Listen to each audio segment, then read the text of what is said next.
बिस्मिल्लाहिर्रहमानिर्रहीम। मेरे पाकिस्तानियों, पिछले 10 साल में पाकिस्तान का कर्ज़ा 6,000 अरब से 30,000 अरब रुपए पे पहुंचा।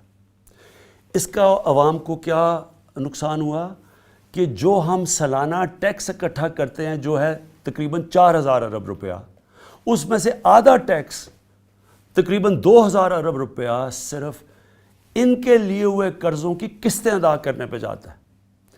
जो बाकी पैसा बच जाता है उस पर ये मुल्क नहीं अपने खर्चे पूरे कर सकता।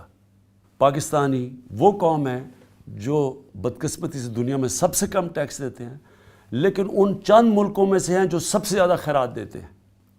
और ये वो कौम है जिसमें सलाहियत है, और अगर जज्बा आ गया तो कम अज़ कम हम 10,000 अरब रुपया इकट्ठा कर सकते हैं हर साल। इसलिए मैं आप सबसे आज अपील कर रहा हूँ कि हम ये जो असासा डिक्लेयर करने की स्कीम लेके आए हैं, इसमें आप सब शिरकत करें, क्योंकि अगर हम टैक्स नहीं देंगे हम अपने मुल्क को ऊपर नहीं उठा सकते। हमें अपने आप को तब्दील करना पड़ेगा अगर हम एक अजीम कौम बनना चाहते हैं। अल्लाह कुरान में कहता है, मैं कभी किसी कौम की हालत नहीं बदलता जब तक वो कौम खुद अपनी हालत बदलने की कोशिश ना करे। 30 जून तक आपके पास वक्त है कि अपने असासे, अपने बेनामी असासे, बेनामी बैंक अकाउंट्स, बाहर पैसा पड़ा हुआ है, इनको डिक्लेयर करें। 30 जून के पास आपको ये मौका नहीं मिलेगा। और ये याद रखें, ये आज जो हमारी गवर्नमेंट है इसके पास वो इन्फॉर्मेशन है कभी पहले किसी गवर्नमेंट के पास नहीं थी।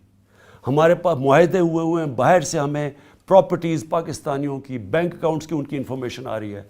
हमारी एजेंसीज़ को पास इन्फॉर्मेशन है किसके पास बेनामी अकाउंट पड़े हैं, बेनामी प्रॉपर्टीज़ पड़ी है, ये कभी पहले हमारे पास नहीं थी। इसलिए इस स्कीम का फ़ायदा उठाएं, पाकिस्तान को फ़ायदा दें, अपने बच्चों का मुस्तकबिल ठीक करें, मौका दें कि हम इस मुल्क को अपने पैर पर खड़ा करें और लोगों को गुर्बत से निकालें।